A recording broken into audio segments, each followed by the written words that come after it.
بسم اللہ الرحمن الرحیم۔ آج کی کہانی بڑی ہی سبق آموز اور خاص کر ان عورتوں اور مردوں کے لیے ہے جو سلائی کڑھائی جیسا کام کرتے ہیں، کیونکہ انجانے میں وہ ایسا گناہ کر جاتے ہیں جن کی وجہ سے انہیں بہت سخت عذاب کا سامنا کرنا پڑ سکتا ہے۔ کسی شہر کے دور دراز علاقے میں فاطمہ نامی لڑکی اپنی ماں کے ساتھ رہتی تھی۔ اس کے باپ کا انتقال ہو چکا تھا۔ فاطمہ کی ماں نے فاطمہ کو قرآن پاک حفظ کروایا اور اسکول کی تعلیم بھی دلوائی اور سلائی بھی سکھائی تھی، تاکہ یہ لوگوں کے کپڑے وغیرہ سلائی کر کے اور کچھ نہیں تو گھر کا کھانا پینا ہی چلا سکے۔ فاطمہ بہت ہی محنتی لڑکی تھی۔ اس کے ساتھ کچھ اصول تھے جن سے وہ کبھی پیچھے نہیں ہٹتی تھی۔ ابھی بھی کتنی دیر سے اس کے پاس عورتیں بیٹھی ہوئی تھی، بار بار کپڑے سلائی کے لیے اصرار کیے جا رہی تھی، لیکن فاطمہ نے دو ٹوک لفظوں میں انہیں جواب دے دیا کہ وہ ان کے کپڑے نہیں سی سکتی۔ وہ عورتیں پھر فاطمہ کی منتیں کرنے لگیں، فاطمہ دیکھو، انکار نہ کرو، تم سب کے کپڑے سلائی کرتی ہو، بہت مہنگے کپڑے خریدے ہیں، ہم نے کسی ایسی درزن کو دے کر اپنے کپڑے خراب نہیں کروانا چاہتی، تم تو جانتی ہو کہ تمام گلی محلوں کی عورتیں تم سے ہی کپڑے سلواتی ہیں، تم کم دام میں بہت اچھی سلائی کر کے دیتی ہو اور کپڑے پہننے میں بھی بہت اچھے لگتے ہیں۔ فاطمہ بولی، لیکن جیسا ڈیزائن آپ لوگ بول رہی ہو اس طرح کے کپڑے میں نہیں سلائی کرتی، ان کپڑوں میں پورے بازو نظر آئیں گے، شلوار کا ڈیزائن بھی ایسا ہوگا کہ پنڈلیوں سے اوپر پاؤں دیکھیں گے، توبہ توبہ، میں ایسے کپڑے کیسے سلائی کر سکتی ہوں۔ فاطمہ نے یہ بول کر صاف صاف انکار کر دیا۔ وہ عورتیں کہنے لگی 1000 جوڑے کی سلائی دیں گے۔ فاطمہ کھڑی ہوئی اور کہنے لگی، نہیں باجی، میں سلائی نہیں کروں گی، اور پھر وہ اپنے باورچی خانے کی طرف چلی گئی۔ فاطمہ کی اماں نے شرمندگی سے ان دونوں عورتوں سے معذرت کی اور کہنے لگی، میری بیٹی تھوڑی پردے دار ہے، وہ اس لیے اس طرح کے کپڑے نہیں سیتی۔ وہ دونوں عورتیں چلی گئی۔ فاطمہ کی ماں نے فاطمہ سے کہا، بیٹی تم کیوں روزی کو دھکا دیتی ہو؟ آخر تم کپڑے سلائی کیوں نہیں کرنا چاہتی تھی؟ کوئی 4 پیسے آ جاتے۔ فاطمہ بولی، اماں میں ایسے ہی بے حیائی کے کپڑے کسی کو سی کر نہیں دے سکتی۔ اتنا کہہ کر فاطمہ اپنا دوپٹہ درست کرتے ہوئے وضو کرنے چلی گئی، اور اس کی اماں بھی خاموش ہو گئی۔ وہ جب بھی فاطمہ سے کوئی بات کرتی تو وہ اسی طرح کے جواب دیتی تھی۔ انہیں اپنی بیٹی سے بہت محبت تھی۔ اس کی ماں بھی لوگوں کے گھروں کا کام کر کے آتی تھی اور بیٹی گھر پر محنت کرتی تھی۔ ایسا کرتے کرتے فاطمہ نے اپنے پورے جہیز کا سامان بنا لیا۔ پھر فاطمہ کی ماں نے اچھا لڑکا دیکھ کر فاطمہ کی شادی کر دی۔ وہ لڑکا غریب ضرور تھا لیکن فاطمہ کی بہت عزت کرتا تھا۔ فاطمہ کی ماں نے شادی طے کرتے وقت یہ کہا تھا کہ میرا تو کوئی سہارا نہیں میری بیٹی کے علاوہ، اس لیے میں اپنی بیٹی اور داماد کو اپنے گھر پر ہی رکھوں گی۔ فاطمہ شادی کے بعد اپنی ہی ماں کے گھر دوبارہ سے رہنے لگی۔ اس کا شوہر جتنا بھی پیسہ کماتا لیکن گھر کا گزارا پھر بھی مشکل تھا۔ فاطمہ کو کپڑے سلائی کرنا ہی پڑتے تھے۔ وقت ایسے ہی گزرتا گیا۔ فاطمہ حاملہ ہو گئی اور فاطمہ سے کپڑے سلائی کرنا بہت مشکل ہو رہا تھا۔ ادھر فاطمہ کو یہ خوشخبری ملی اور ادھر سے شوہر نے گھر آ کر بتایا کہ اسے نوکری سے نکال دیا گیا ہے۔ فاطمہ یہ بات سن کر رونے تڑپنے لگی، اب میرا کیا ہوگا، میں اس حال میں بھی کپڑے سلائی کروں گی۔ فاطمہ کا شوہر بہت اس کا خیال رکھتا تھا۔ جب وہ کپڑے سلائی کرنے بیٹھتی تو فاطمہ کو وہیں بیٹھے چائے بھی بنا کر دیتا، کبھی کھانا بنا کر دیتا اور باہر نوکری بھی کرتا تھا۔ اب اکثر ہی فاطمہ کی اپنے شوہر سے کام کے سلسلے میں بحث ہو جاتی۔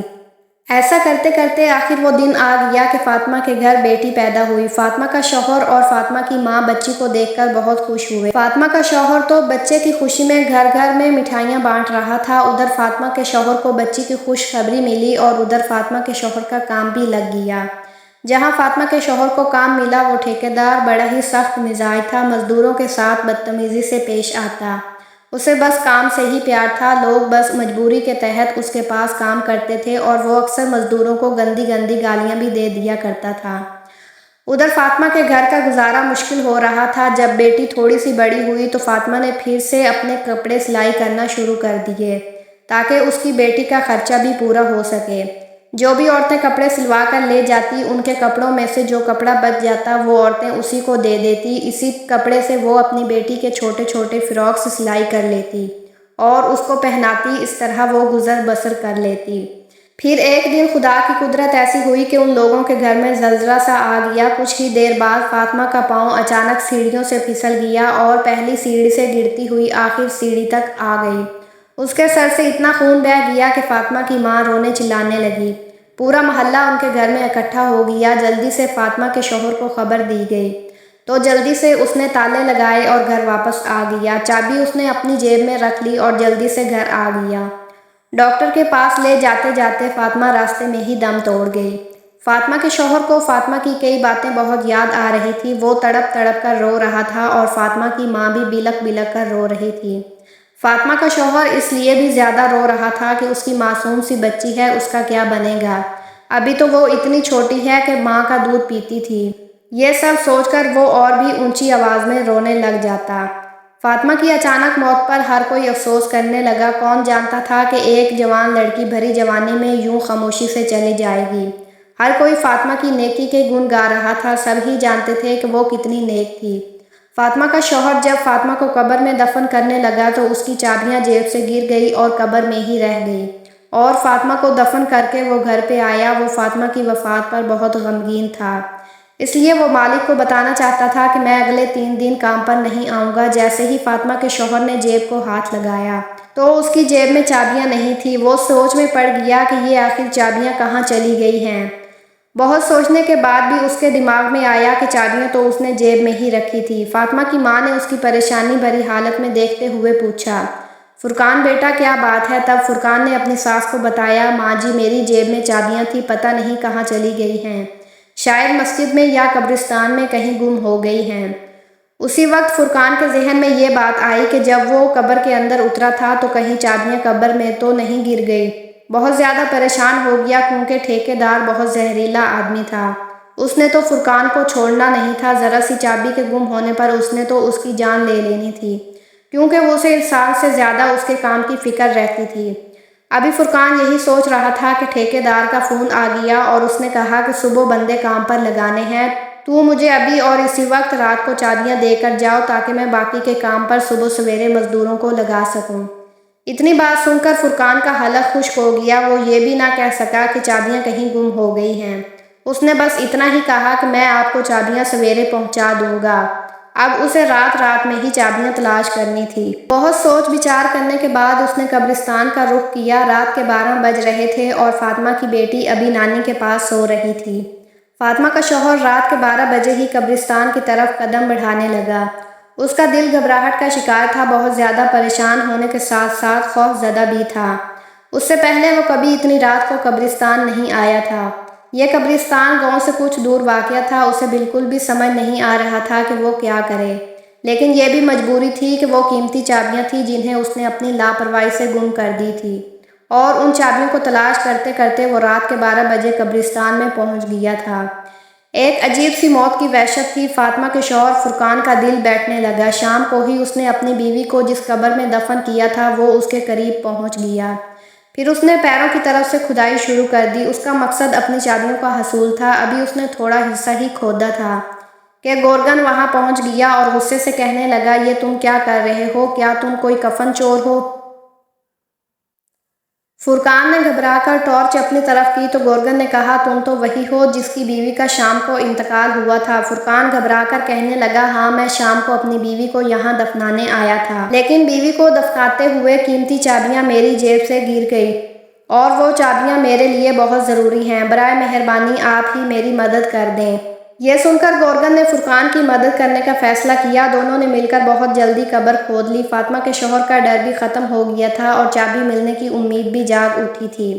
کچھ ہی دیر بعد قبر پوری طرح کھل چکی تھی۔ جب فاطمہ کے شوہر نے قبر کے اندر کا منظر دیکھا تو اس کے ہوش اڑ گئے۔ گورگن نے دوبارہ سے جلدی قبر میں مٹی ڈالنا شروع کر دی۔ اس کے پسینے چھوٹ رہے تھے۔ وہ کہنے لگا، تمہاری بیوی کیسی عورت تھی جو اس کی قبر میں ایسا عذاب ہو رہا ہے؟ فاطمہ کے شوہر کو خود بھی یقین نہیں آ رہا تھا کہ جو کچھ اس نے دیکھا وہ سچ ہے یا نہیں۔ اس کی بیوی بہت اچھی اور نیک تھی۔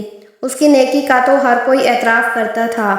گورگن نے کہا، تم چابیوں کا کوئی اور انتظام کر لو۔ قبر میں چابیاں ڈھونڈنا بہت مشکل ہے اور تم نے خود ہی دیکھا کہ اس کا عذاب ختم نہیں ہو رہا اور وہ کس حال میں ہے۔ اس کی طرف سے توبہ استغفار کرو اور اگر کوئی گناہ ایسا ہے جو اس نے اپنی زندگی میں کیا ہے تو اس کے بارے میں پتہ لگاؤ تاکہ اس کی مغفرت ہو سکے۔ فرقان روتے روتے اپنے گھر واپس پہنچا۔ فاطمہ کی ماں نے اسے دیکھا تو کہا، تم اتنی رات کہاں تھے؟ میں کب سے تمہارے لیے پریشان ہو رہی تھی۔ فرقان نے بتایا وہ چابیوں کی تلاش میں قبرستان گیا تھا، لیکن وہاں جا کر جو منظر میں نے دیکھا اس کے بعد شاید میں سالوں تک سکون کی سانس نہ لے سکوں۔ فاطمہ کی ماں بھی ڈر گئی اور کہنے لگی پہیلیاں نہ بجھواؤ، فرقان بتاؤ تو صحیح کیا ہوا؟ پھر فرقان نے روتے ہوئے بتایا کہ جب فاطمہ کی قبر کھودی گئی تاکہ چابیوں کو تلاش کیا جائے، میرے ہوش اڑ گئے۔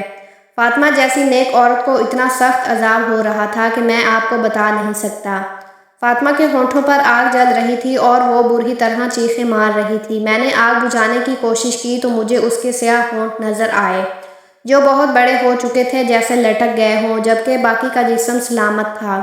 تھوڑی دیر کے لیے آگ بجھی اور پھر دوبارہ بھڑک اٹھی۔ پہلے تو میں سمجھ نہیں سکا کہ یہ خدا کی طرف سے عذاب ہے، لیکن گورگر نے بتایا کہ یہ عذاب الہی ہے اور صرف اس کے ہونٹوں کو جلا رہا ہے۔ فرقان روتے ہوئے کہنے لگا اماں سمجھ نہیں آتا اس کے ہونٹوں پر آگ کیوں لگی تھی، وہ تو ان ہونٹوں سے ہر وقت اللہ کا ذکر کرتی۔ فاطمہ کی ماں اور اس کا شوہر ساری رات روتے رہے اور اللہ تعالیٰ سے فاطمہ کی مغفرت کے لیے دعائیں مانگتے رہے۔ فجر کے بعد فاطمہ کی ماں نے کہا مسجد کے امام صاحب کو خاموشی سے ساری باتیں بتاؤ اور پتہ کرو میری بیٹی کے ساتھ ایسا کیوں ہو رہا ہے، کیا اس سے کوئی غلطی ہوئی؟ امام صاحب بہت نیک اور پہنچے ہوئے انسان ہیں، یقیناً وہ ہماری مدد کریں گے۔ فرقان نماز کے لیے گیا تو نماز کے بعد اس نے مسجد کے امام صاحب کو روک لیا اور تنہائی میں انہیں روتے ہوئے ساری بات بتا دی۔ یہ سن کر امام صاحب نے کہا میں فاطمہ کی ماں سے ملنا چاہتا ہوں۔ فرقان امام صاحب کو اپنے گھر لے آیا اور فاطمہ کی ماں سے ملاقات کروا دی۔ امام صاحب نے پوچھا اماں بتاؤ فاطمہ کہیں کسی کی چغلی تو نہیں کرتی تھی یا کوئی ایسا گناہ جو اس کے منہ سے ہوتا ہو؟ فاطمہ کی ماں نے کہا نہیں، میری بچی صرف سلائی کا کام کرتی تھی، اسے اتنی فرصت کہاں کہ وہ آس پاس جائے یا اپنی سہیلیوں کو بلائے۔ پھر یہ سن کر امام صاحب نے ایک ایسا سوال کیا جس سے فاطمہ کی ماں چونک اٹھی۔ امام صاحب نے کہا کہ فاطمہ کسی کی امانت کو اپنے پاس رکھتی تھی، یعنی کوئی بچا ہوا کپڑا یا کوئی جوڑے پر لگنے والی لیس وغیرہ۔ فاطمہ کی ماں کہنے لگی کہ فاطمہ تو بچے ہوئے کپڑے اور دھاگا وغیرہ سب کچھ واپس لوٹا دیتی تھی اور جو کوئی کپڑا اسے چاہیے ہوتا تھا وہ پوچھ کر لے لیتی تھی۔ امام صاحب کہنے لگے سوچ لو یہ ایسی غلطی ہو سکتی ہے جس کی وجہ سے اس کے منہ کو عذاب ہو رہا ہے، لیکن پھر بھی اس نے جانے انجانے میں ایسا گناہ تو ضرور کیا ہے۔ امانتوں کے معاملے میں ہمیں بہت سخت سوال جواب کا سامنا ہوگا۔ مجھے لگتا ہے یہاں امانت کا ہی کوئی معاملہ ہے، کیونکہ فاطمہ بیٹی کی نیکی سے تو میں خود واقف ہوں، کیونکہ امام صاحب بھی فاطمہ کو اچھی طرح جانتے تھے، انہی کے پاس تو فاطمہ نے قرآن پاک حفظ کیا تھا۔ فاطمہ کی ماں بہت سوچ کر کہنے لگی اس کی اس عادت سے مجھے بڑی چڑ تھی، وہ کینچی کی بجائے اپنے منہ سے دھاگا توڑتی تھی اور پھر دھاگے کا جو ذرہ ریشہ اس کے منہ میں یا ہونٹوں پر رہ جاتا اسے دانتوں میں چباتی۔ اکثر ہی میں نے اس کا منہ چلتے ہوئے دیکھا تھا، لیکن وہ بار بار کینچی نہیں اٹھاتی تھی، منہ سے ہی دھاگا کاٹ کر تو منہ سے چبا کر تھوک دیتی تھی۔ بہت بار ہی میں نے اسے سمجھایا کہ اس طرح ہونٹ بھی کٹ سکتا ہے، لیکن وہ اپنی عادت میں پکی ہو چکی تھی۔ یہ سنتے ہی امام صاحب کہنے لگے تو پھر ہو سکتا ہے یہ عذاب اسی دھاگے کے ذرے کی وجہ سے ہو، کیونکہ جب فاطمہ کی موت ہوئی تھی تو اس سے پہلے وہ کپڑے سلائی کرتی کرتی اٹھ کر سیڑھیوں کی طرف گئی تھی۔ شاید اس کی موت کے وقت وہ دھاگے کا ذرہ اس کے منہ میں رہ گیا ہو اور اسی دھاگے کی وجہ سے اس پر عذاب ہو رہا ہو۔ سلائی کے بچے ہوئے سامان کے ساتھ دھاگے کا ایک ذرہ سا ٹکڑا بھی اس شخص کی امانت کہلاتا ہے جو کپڑوں کی سلائی کے پیسے دیتا ہے۔ سارے بچے ہوئے چیزوں کی طرح دھاگا اور دوسری چیزیں بھی واپس کرنا ضروری ہوتی ہیں۔ بہتر ہے کہ آپ لوگ اس طرح سے مغفرت کی دعا کریں اور جو لوگ بھی فاطمہ سے کپڑے سلائی کرتے تھے بات کر کے فاطمہ کی عادت کے بارے میں بتائیں اور اس کے لیے معافی مانگ لیں۔ یہ سن کر فاطمہ کی ماں بہت زیادہ پریشان ہوئی۔ بظاہر تو یہ معمولی سی بات تھی، لیکن اس کی وجہ سے فاطمہ کو اتنا سخت عذاب ہوگا یہ ان کے وہم و گمان میں بھی نہ تھا۔ پھر فاطمہ کی ماں نے ان سب لوگوں کو اپنے گھر میں جمع کیا جن کے فاطمہ کپڑے سلائی کیا کرتی تھی، اور سب کو فاطمہ کی اس چھوٹی سی عادت کا بتا کر فاطمہ کی مغفرت کے لیے ہاتھ جوڑے۔ لیکن یہ کوئی اتنی بڑی بات تو نہیں تھی، اس لیے سب نے فوراً معاف کر دیا۔ کچھ لوگوں کی نظر میں یہ تو گناہ بھی نہیں تھا، لیکن جو بات انسان کے نزدیک معمولی سی بات ہوتی ہے عمل میں وہ اکثر بڑی ہوتی ہے۔ یہاں اب یہ معاملہ امانت کا تھا، شاید اس لیے فاطمہ کی پکڑ ہو گئی تھی۔ سب لوگ فاطمہ کی اچھائیوں سے واقف تھے، اس لیے فاطمہ کو معاف کر کے چلے گئے۔ اسی رات فاطمہ کی ماں نے اپنے داماد سے کہا فرقان جلدی سے قبر میں چابیاں لینے جاؤ، تم اس کی قبر لازمی کھولو اور اندر کا منظر دیکھ کر بتاؤ کہ کیا اس پر عذاب ہٹ گیا ہے۔ فاطمہ کی ماں جاننا چاہتی تھی کہ اس کے عذاب کے پیچھے اصل وجہ کیا تھی، کیا واقعی ایک ذرہ سا دھاگا اس پر عذاب کی وجہ بنا تھا۔ اس رات فرقان پھر گورگن کے پاس گیا اور ان دونوں نے مل کر قبر کھول دی تو دیکھا کہ فاطمہ کی میت بالکل ٹھیک تھی۔ اس کے پاس سے خوشبو آ رہی تھی، چابیاں بھی اس کی قبر میں موجود تھیں۔ فرقان نے وہ چابیاں وہاں سے اٹھائی اور قبر واپس سے بند کر دی اور فاطمہ کی ماں کو سارا ماجرا سنایا۔ انہوں نے اللہ کا شکر ادا کیا، ان کی بیٹی پر سے عذاب الہی ہٹ گیا، اور پھر یہ بات گاؤں والوں کو پتہ چلی تو ہر کوئی حیران رہ گیا کہ اس قدر نیکوکار عورت کو ایک امانت کی وجہ سے عذاب بھگتنا پڑا۔ سارے گاؤں والوں نے توبہ استغفار کی اور پھر سب نے اپنے معاملات کو سدھارنے کی کوشش کی۔ کہنے کو تو یہ دھاگے کا ٹکڑا منہ سے توڑنے پر اس کا ریشہ منہ میں رہ گیا جیسے فاطمہ نے چگا کر تھوک دیا تھا، لیکن اکثر سلائی کرنے والی عورتوں کے ساتھ یہی معاملہ ہوتا ہے۔ بہت سی عورتوں کو میں نے خود منہ سے دھاگا توڑتے ہوئے دیکھا ہے، اس کے آگے جواب دینا ہوگا۔ اس لیے آج کی یہ ویڈیو ہر اس شخص کے نام ہے جو سلائی کڑھائی کا کام کرتا ہے۔ اگر آپ بھی اسی طرح کوئی غلطی کرتے ہیں تو خدا را ایسی کوئی غلطی نہ کریں، امانت میں خیانت نہ کریں، دھاگے سے لے کر بٹن تک ہر چیز کو واپس کر دیا کریں۔ ہمیں امید ہے کہ آج کی ہماری یہ کہانی آپ لوگوں کے لیے ایک سبق ہے، اور جو لوگ امانت کے بارے میں محتاط نہیں رہتے وہ بھی اس کہانی سے بہت بڑا سبق حاصل کریں گے۔